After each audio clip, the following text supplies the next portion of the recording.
본문 12절 말씀에 보시면 그러므로 무엇이든지 남에게 대접을 받고자 하는 대로 너희도 남을 대접하라. 이것이 율법이요 선지자니라 그랬는데, 오늘 이 본문 마태 7장 12절을 우리는 소위 황금률, The Golden Rule이라고 합니다. 이 말씀에 의지해서 기독교의 황금률 이런 제목으로 하나님 말씀을 증거하고 은혜 받고자 합니다. 황금률이라는 건 다른 말로 하면 The Golden Rule, 즉 황금의 규칙, 황금의 법, 황금과 같이 아주 귀중하고 좋은 법, 이렇게 해석할 수 있겠는데요. 바로 황금률은 황금같이 고귀한 윤리의 지침이고 사회 윤리의 최고봉이라는 것, 아니 영적 사랑의 최고의 규칙이라고도 할 수 있겠죠. 이 황금률이라는 이 별칭은 17세기부터 사용됐는데, 원래 로마의 황제 세베루스 알렉산드르가 마태복음 7장 12절 말씀을 황금으로 써서 자기의 이 거실 벽에 붙인 데서 유래된 것으로 알려져 왔습니다. 그만큼 이 황금률이라는 것이 얼마나 중요한가 하는 것은 12절 말미에 보면 이것이 율법이요 선지자니라, This is the law and the prophet. 이것이 율법이요 선지자니라. 즉 율법과 선지자는 곧 이 구약 성경을 대표하는 말씀입니다. 그러므로 이 황금률이라는 것은 성경의 총괄 요약 정신이다. 즉 성경의 정신이 곧 바로 이 황금률. 그러므로 누구든지 무엇이든지 대접을 받고자 하는 대로 너희도 남을 대접하라. 이것이 바로 성경의 가르침이라는 거예요. 예수님 말씀하신 이 황금률과 비슷한 교훈이 동서고금을 막론하고 많이 발견되는데, 공자도 그렇게 말합니다. 기소부력 물시어인이라고 했는데, 해석하자면 내가 하고 싶지 않은 일을 다른 사람에게, 즉 남에게 시키지 말라, 그런 말이에요. 유대인의 탈무에도 동시에 내가 좋아하지 않는 일을 남에게 하지 말라는 그런 교훈이 있습니다. 얼핏 보면 예수님의 황금률이나 그 다음에는 동양의 이 공자의 가르침이나 비슷한 것 같지만 전혀 그렇지 않고 예수님의 가르침이 훨씬 차원이 높고 영적인 거라는 거예요. 이 공자의 가르침은 단순한 윤리적 도덕적인 그런 교훈이고 좀 소극적이라고 한다면, 예수님의 이 교훈은 영적인 그야말로 차원의 사랑의 규칙이라고 할 수 있고, 적극적이고 또 능동적인 사랑 실천의 가르침이라고 할 수 있습니다. 자, 이 기독교 황금률 우리 한번 따라서 해보실까요? 그러므로 무엇이든지 남에게 대접을 받고자 하는 대로 너희도 남을 대접하라. 이것이 율법이요 선지자니라. 이것이 성경의 가르침이라는 거예요. 오늘 다른 건 다 잊어버려도 이 마태복음 7장 12절 말씀은 꼭 마음에 새겨서 사랑을 실천하는 우리 모든 성도님들이 다 되시기를 축원합니다. 이소부화에는 늙은 사자와 생쥐의 얘기가 나오는데요. 생쥐가 사자에게 붙잡혀서 이제 영락없이 죽게 됐습니다. 그때 생쥐는 사자에게 이렇게 예언합니다. 사자님, 만일 사자님께서 나를 살려주신다면 제가 반드시 은혜를 갚겠습니다. 이렇게 예언하자 사자는 생쥐의 눈물 어린 간청에 감동을 받고 그만 먹잇감, 식욕도 뒤로 한 채 그 생쥐를 살려주지요. 그런데 어느 날 이 사자가 덫에 걸렸습니다. 사람들이 만들어 놓은 이 그물 덫에 걸렸는데, 그때 어디선가 생쥐가 나타나서 그 그물을 다 갉아먹어서 덫에 걸린 사자를 풀어줍니다. 생지에게 호의를 베풀어 준 사자가 자신도 생지에게 대접을 받은 셈이 있죠. 우리가 대접을 받기 위해서 먼저 대접하는 그런 조건적인 것이 아니고 상대의 대접에 전혀 상관이 없이 우리 그리스도인으로서 먼저 사랑을 실천하라고 하는 아주 차원 높은 영적인 교훈인 것입니다. 자, 그렇다면 올바른 대인관계와 기도 응답을 위한 기독교 황금률이 주는 이 황금률 준수는 무엇을 의미할까요? 오늘 본문 1절로 2절 우리 다 같이 한번 통독하시겠습니다. 7장 1절로 2절 시작. 비판을 받지 아니하려거든 비판하지 말라. 너희가 비판하는 그 비판으로 너희가 비판을 받을 것이요 너희가 헤아리는 그 헤아림으로 너희가 헤아림을 받을 것이니라. 이 비판하지 말라는 것, 모든 비판을 금하는 것은 아닙니다. 우리 그리스도인들이 비판에 대한 정당한 자세를 가져야 될 걸 가리키는데, 다른 사람을 하나님 앞에 죄인으로 정죄하는 일 금한다는 거예요. 사랑이 없는 정신을 가지고 다른 사람의 인격이나 행동을 비판하고 정죄하는 것은 우리 주님이 금하시는 일이에요. 사랑하는 성도 여러분, 오늘 저와 여러분들은 죄로 말미암아 영원한 사망에 처해질 비참한 인생들이었습니다. 그러나 예수 그리스도를 통하여, 즉 예수 그리스도의 십자가의 대속적 죽음을 통하여 그를 믿는 우리에게 모든 죄 사함과 구원을 얻게 됐고, 이제 다시는 이 정죄받지 않는 존재가 됐단 말. 그래서 로마서 8장 1절 이하에는 그러므로 그리스도 예수 안에 있는 자에게는 결코 정죄함이 없나니 이는 생명의 성령의 법이 죄와 사망에서 사망의 법에서 너희를 해방하였음이라 말씀하고, 또 로마서 8장 33절 이하에 보니까 누가 우리를 송사하리요 누가 우리를 고소하겠는가? 의롭다 하신 이는 하나님이시니 하나님이 우리를 의롭다고 여겨주고 인정하는데 누가 우리로 하여금 정죄하겠단 말. 그러므로 사랑이 없는 그런 정신을 가지고 다른 사람들의 인격과 행위를 비판하는 것을 성경은 금하고 있습니다. 이처럼 비판으로 다른 사람을 대접하면 비판으로 대접받는다는 것, 또 하나님도 그 사람을 비판하게 되겠죠. 서로 비판하게 되면 올바른 대인관계를 유지할 수 없을 것입니다. 이 비판에서 오는 인간관계의 단절은 궁극적으로 하나님과의 관계를 단절케 한단 말이에요. 우리 이웃 가운데 가장 가까운 이웃은 가정에서 남편과 아내, 부부 사이일 거고 또 부자 사이일 것입니다.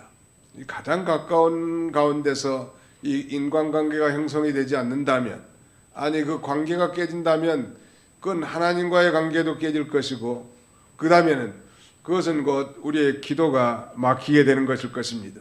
그래서 사도 베드로는 베드로전서 3장에서 이 남편들에게 주신 교훈을 이렇게 말합니다. 남편들이여 이와 같이 자기 아내 사랑하기를,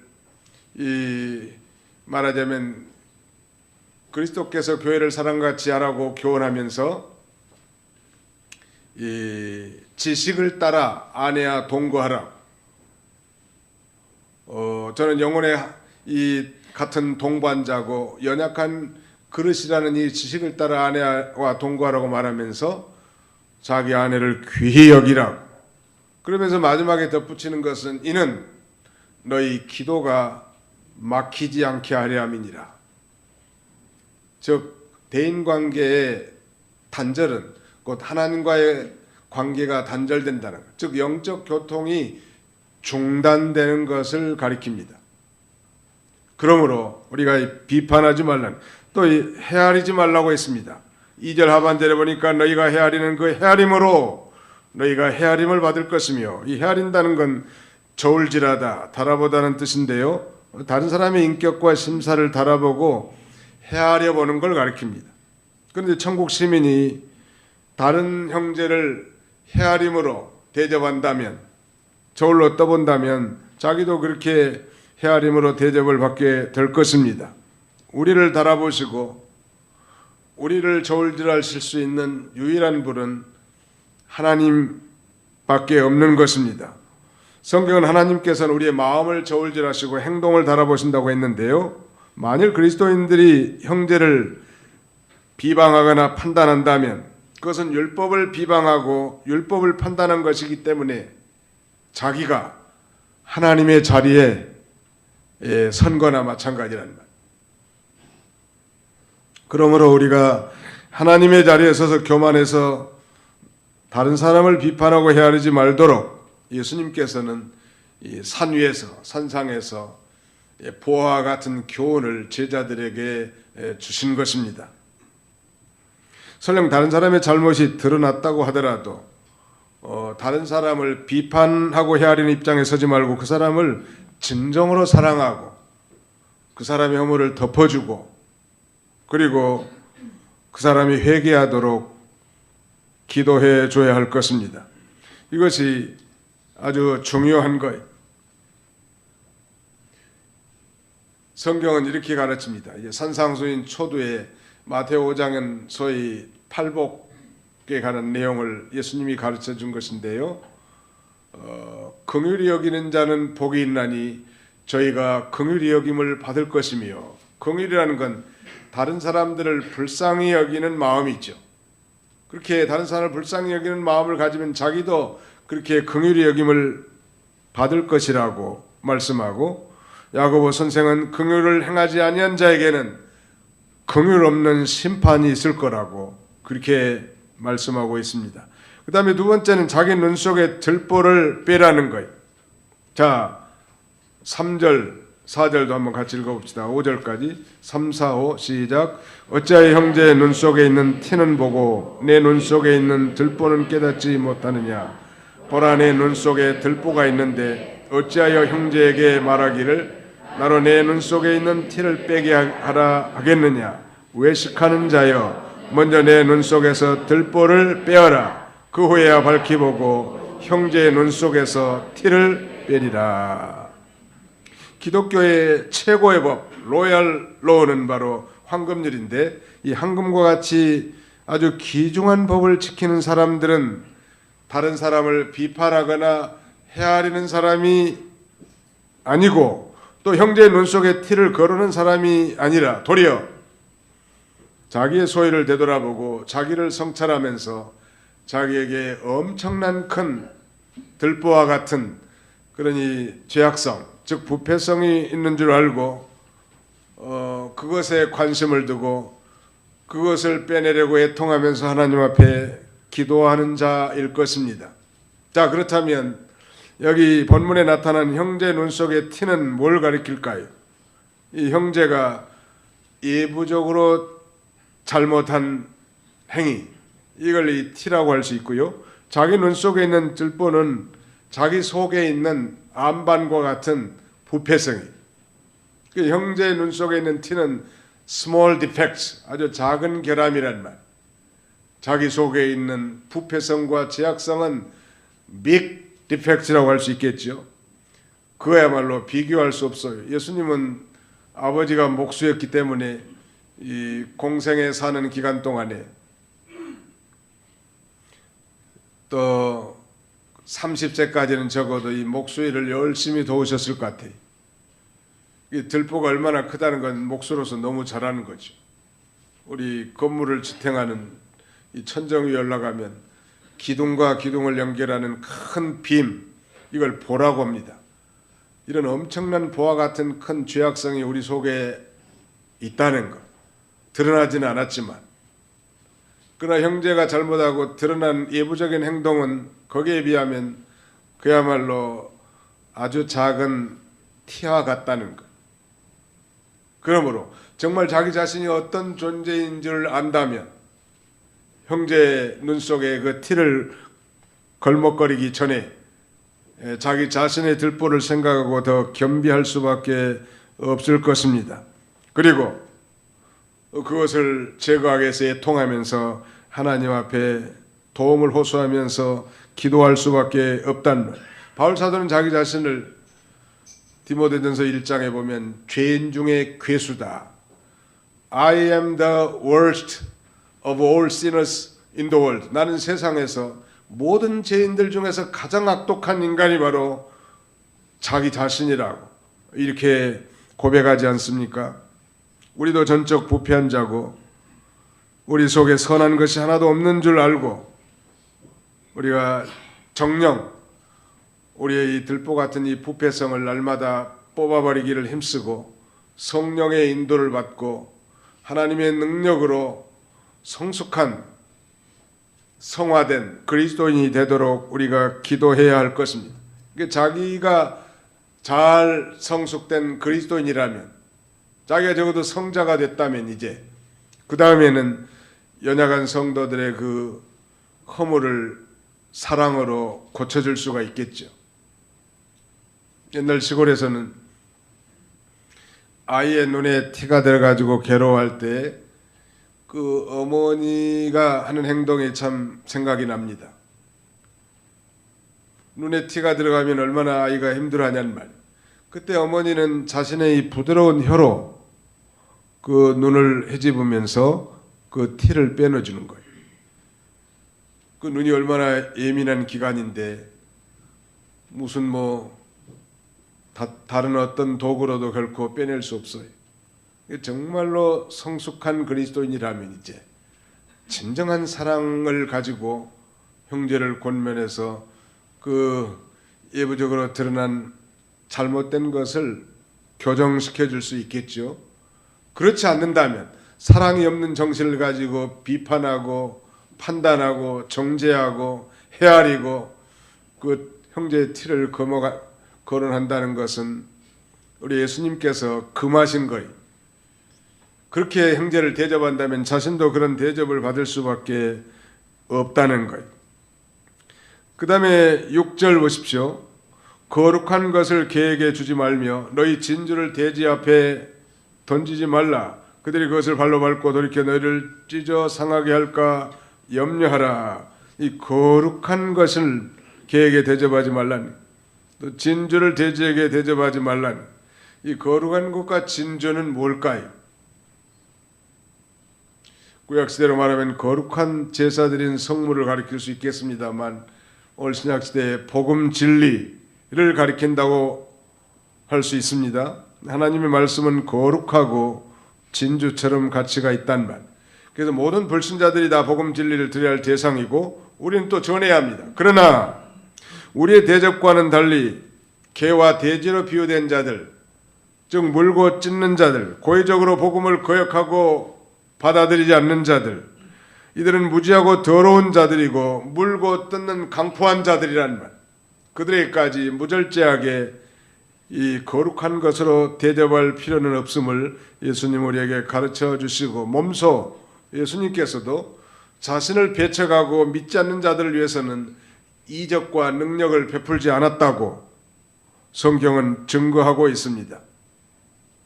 우리의 대적과는 달리 개와 돼지로 비유된 자들은 고의적으로 복음을 거역하는 악인들인데,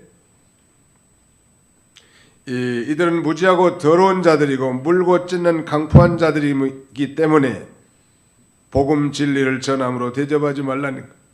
왜냐하면 이것은 하나님의 말씀이 모독을 받지 않게 하기 위함이고 또 모든 전도자가 해를 입지 않도록 하기 위한 거예요. 이들은 복음 진리를 조롱할 뿐만 아니라 전도자들을 해치기 때문이죠. 바울 사도는 1차, 2차, 3차 이 전도 여행을 통해서 많은 복음 전파를 통해서 열매들이 많이 맺혔는데요. 1차 전도 여행 가운데 바울의 이 경로를 보면 이 비시디아 안디옥에 도착합니다. 그는 거기서 안식일에 하나님의 말씀을 강론했고 온 비시디아 도시의 시민들이 다 모여들어서 이 복음을 듣게 되는데, 복음을 듣는 가운데 이 두 가지 반응이 나타납니다. 하나는 복음을 잘 받아들이고 구원을 얻는 그런 자들이고, 다른 하나는 복음을 배척하고 비방하고 박해하고 추방하려고 하는 그런 세력. 거기 본문에 보면 그런 내용이 나오는데, 영생을 얻기로 작정된 자는 다 믿더라. 즉 영생을 얻기로 작정된 택한 백성들은 이 바울 일행이 증거하는 이 복음 전도를 잘 받았지만 스스로 영생 얻기에 합당치 않는 자로 자처한 자들은 오히려 사람들을 동원해 가지고 이 전도자들을 비방하고 박해하고 핍박하고 심지어는 내쫓고 두들기는 이런 일을 행합니다. 바울과 실라는 거기에 연연하지 않고 그런 자들에게는, 스스로 영생 얻기에 합당치 않는 자로 자처한 자들에게는 이 말하자면 거룩한 것과 진주의 복음을 더 이상 전하지 않고 오히려 발에 티끌을 떨어버리고 그들과 상관이 없음을 선언한 다음에 다음 선교 지역인 이고니온으로 향했다고 이 사도행전 13장 44절 이하에 그렇게 기록하고 있습니다. 이 거룩한 것을 개에게 주지 말며 이 진주를 돼지에게 던지지 말라고 하는 것은 바로 이 개와 돼지와 같은 이단자들, 그 다음에 복음을 배척하는 자들, 이들에게 무절제한 이 대접을 하지 말도록 예수님이 그렇게 가르치십니다. 자, 오늘 중요한 이 본론적인 내용은 7절로 11절까지인데요. 우리 7절부터 11절까지 한번 같이 읽어보겠습니다. 7절로 11절 시작. 구하라 그리하면 너에게 주실 것이요, 찾으라 그리하면 찾아낼 것이요, 문을 두드리라 그리하면 너에게 열릴 것이니 구하는 이마다 받을 것이요, 찾는 이가 찾아낼 것이요, 두드리는 자에게는 열릴 것이니라. 너희 중에 누가 아들이 떡을 달라 하면 내 돌을 주며 생선을 달라 하는데 뱀을 줄 사람이 있겠느냐? 너희가 악한 자라도 좋은 것으로 자식에게 줄 알거든 하물며 하늘에 계신 너희 아버지께서 구하는 자에게 좋은 것으로 주시지 않겠느냐? 천국 시민으로서 마땅히 하나님 앞에 이 필요한 것을 구하도록 우리에게 가르쳐 주시고, 구하고 또 찾고 두드리도록, 마치 이것은 이 점층적 평행법을 사용해 가지고 간절한 심정으로 집요하게 우리 천국 시민된 자들이 하나님 앞에 이 기도해야 할 것을 강조하고 있습니다. 어떤 것을 꼭 가져야겠다는 마음의 소원, 물론 하나님의 나라와 그 의를 구하고 또 하나님의 뜻을 찾기 위해서 구체적으로 행동으로 옮기고 이제 최종적인 목표를 찾아서 그것을 이제 얻으려고 하는 진정한 노력을 기울이란 말.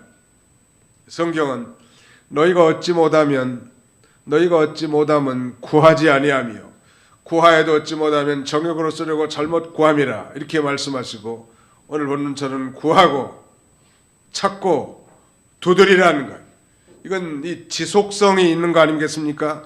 하나님 앞에 간절히 기도하라는 거예요. 중간에 중단하지 말고, 또 어김없이 우리 주님이 응답할 줄 믿고 기도하라고 우리에게 교훈해 주십니다. 사랑하는 성도 여러분, 우리가 정말 형제를 진정으로 비판하지 않고 헤아리지 않고 있는 그 모습대로 받아들이고 사랑하는 마음은 우리 이기적이고 육신적인 우리 본성에서 나오는 게 아니고, 우리가 정말 하나님 앞에 기도함으로 말미암아 성령의 능력으로 그런 자들을 진정으로 사랑으로 대접할 수 있게 될 것입니다. 뿐만 아니라 자기 속에 들보가 있다고 했는데 그건 생각지 못하고 형제의 눈에 티만 거론하는 자들을 향해서 정말 자기 속에 안반과 같이 깔려있는 그 무서운 이 죄악성과 부패성을 뽑아버리는데 어찌 인간의 노력과 인간의 힘으로 그것을 없애고 거룩한 성자가 될 수 있겠냐는 말이에요. 구하라는 거예요. 구하고 찾고 두드리면 하나님께서 성령의 권능으로 그 모든 부패성이 다 제거되고 거룩한 성자가 되게 해줄 것을 우리에게 가르쳐 주는 것입니다. 우리 하나님께서는 우리의 기도를 통해서 풍성한 생명의 삶을 살기를 원하십니다.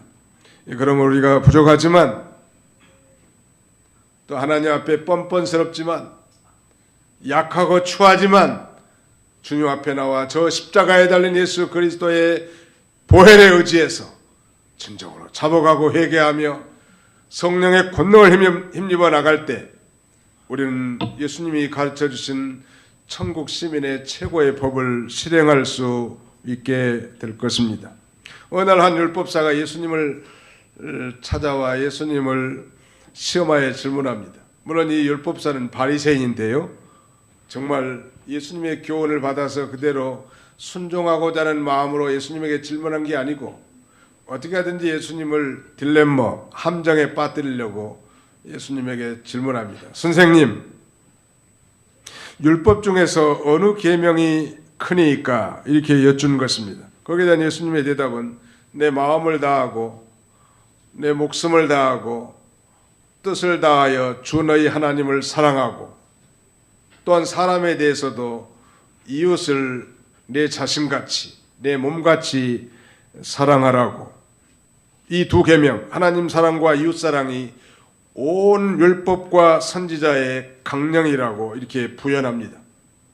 자, 오늘 이 말씀 가운데서 이 마태복음 7장 12절과 비교해 본다면, 그러므로 무엇이든지 남에게 대접을 받고자 하는 대로 너희도 남을 대접하라. 이것이 율법이요 선지자라고 했는데, 하나님을 사랑하고 이웃을 자신같이 사랑하는 것이 율법과 선지자의 강령이라고 이렇게 말씀하시므로, 바로 이 잘 대접하는 것, 하나님을 잘 대접하고 사람을 잘 대접해서 사는 삶, 이것이 바로 이 하나님이 원하시는 성경의 정신이고 예수님이 우리에게 가르쳐준 이 진리의 요강이라고 할 수 있을 것입니다.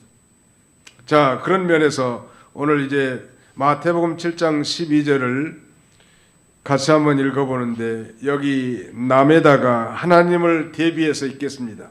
그러므로 무엇이든지 하나님에게 대접을 받고자 하는 대로 너희도 하나님을 대접하라. 남 대신에 하나님을 거기다 넣어서 한번 읽어보겠습니다. 시작. 그러므로 무엇이든지 하나님에게 대접을 받고자 하는 대로 너희도 하나님을 대접하라. 이것이 율법이요 선지자니라.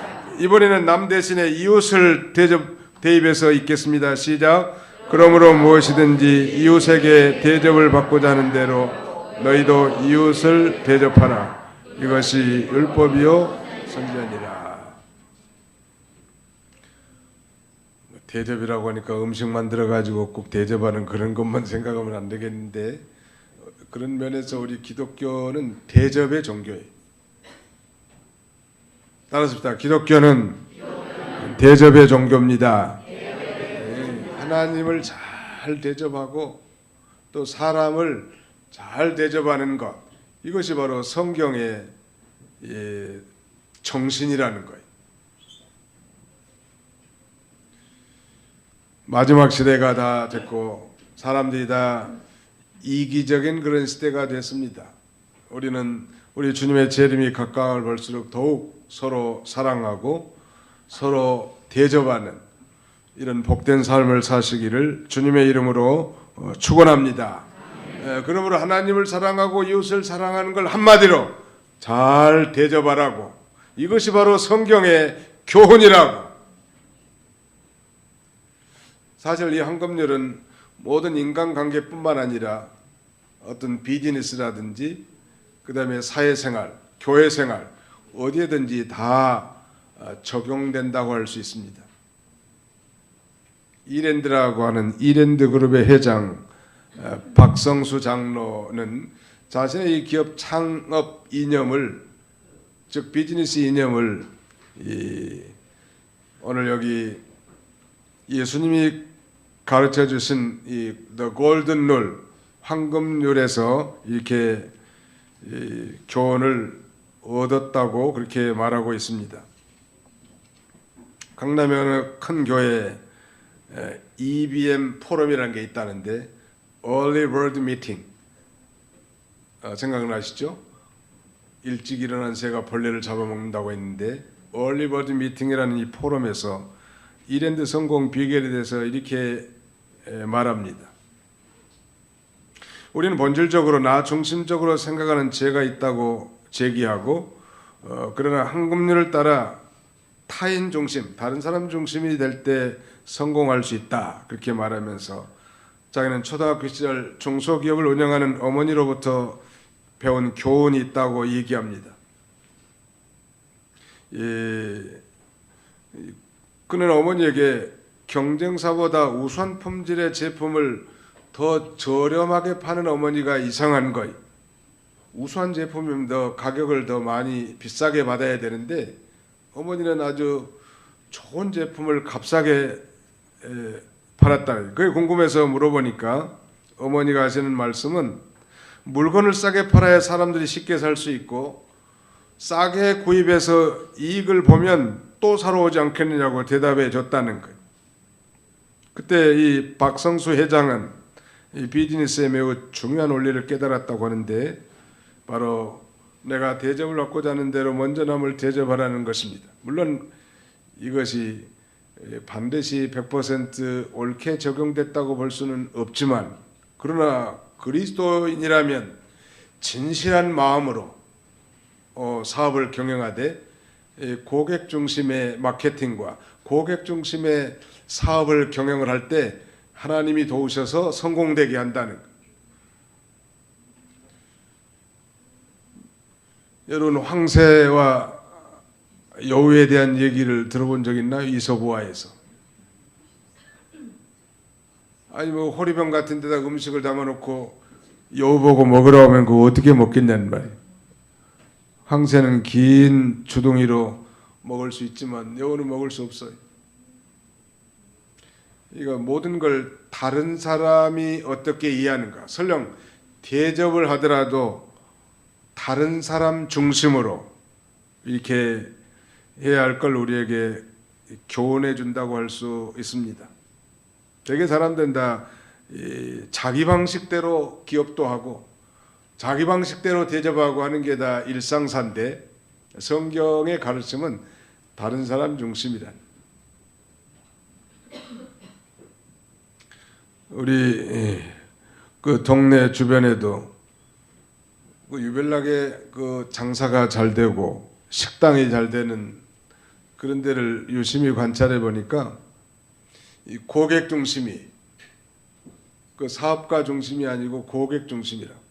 고객을 감동시키고 심지어는 고객을 절도시켜야 성공한다는.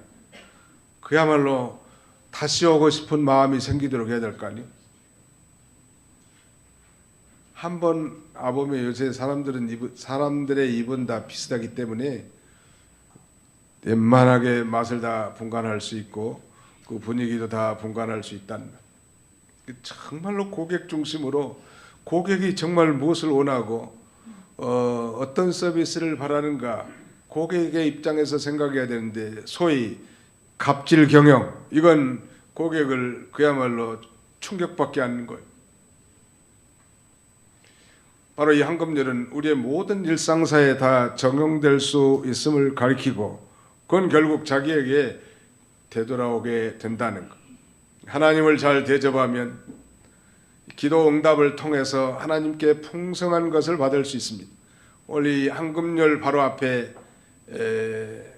기도를 하도록 가르쳐 주신 것은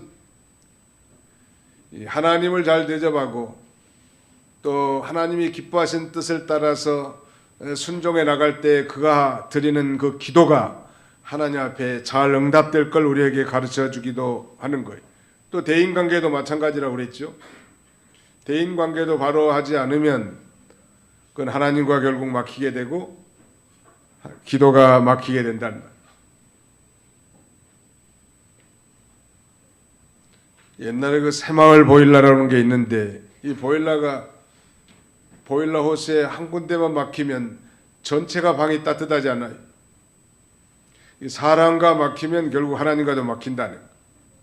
그러므로 우리가 사람들도 비판과 정죄, 헤아림 이런 것으로 대접하지 말고 정말 그리스도인으로서 사랑으로서 저들을 진정으로 대접할 때 하나님이 기뻐하시고 또 그런 대접을 자신도 받게 되는 것입니다.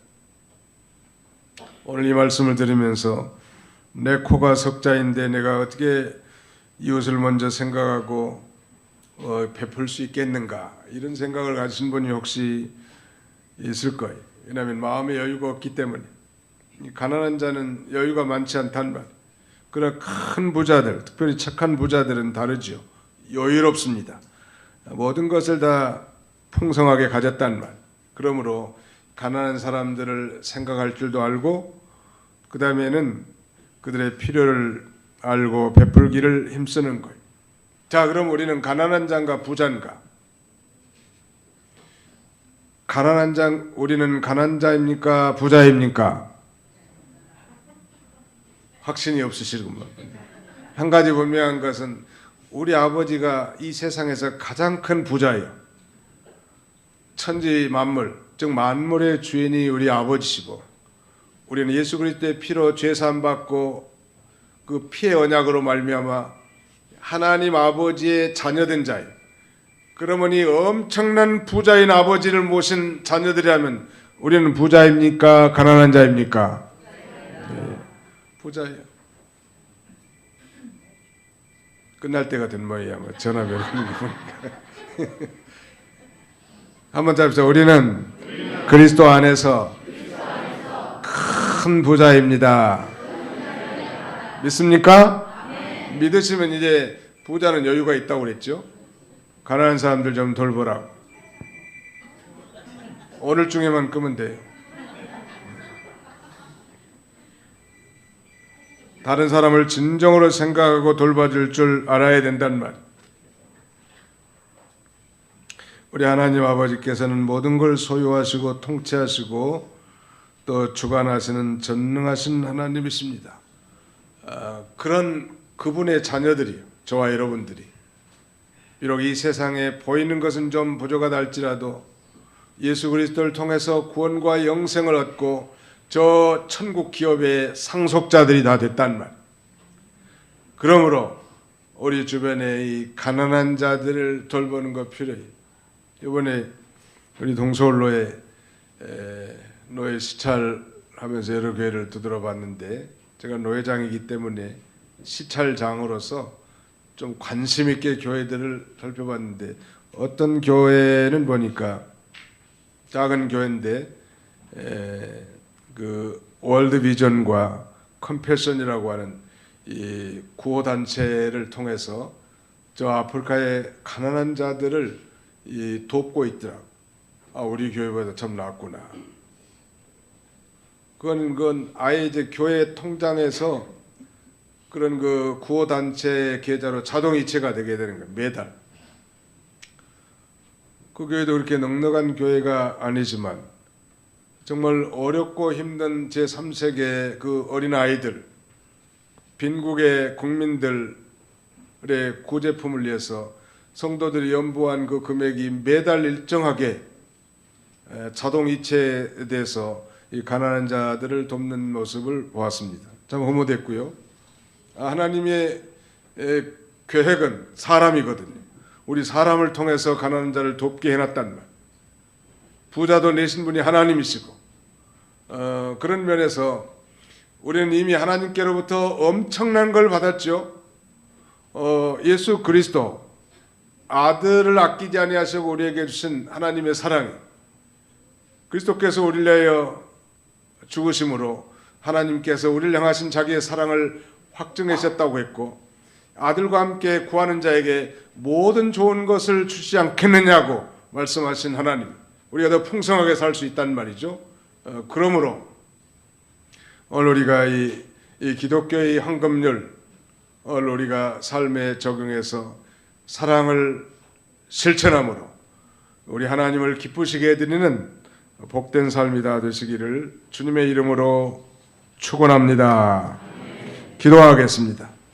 영광 가운데 홀로 살아계셔서 우리 모든 인생들의 생사화복을 주관하시는 전능하신 우리 아버지 하나님, 오늘 기독교의 황금률을 통하여 우리 자신들의 부족한 면들을 지적하시고 더 풍성한 삶을 살도록 우리를 권고하신 은혜와 사랑을 진심으로 감사합니다.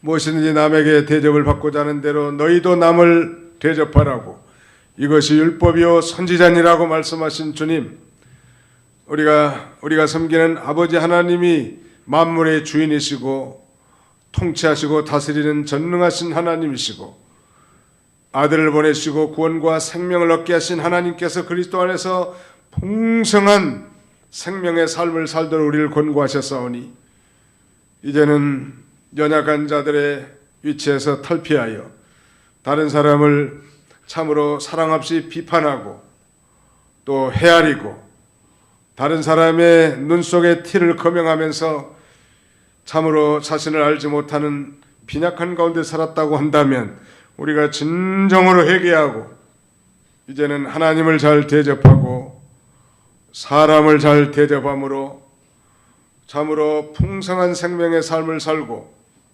하나님을 기쁘시게 해드리는 그런 저희들이 다 되게 하여 주옵소서. 예수님의 이름으로 기도하옵나이다. 아멘.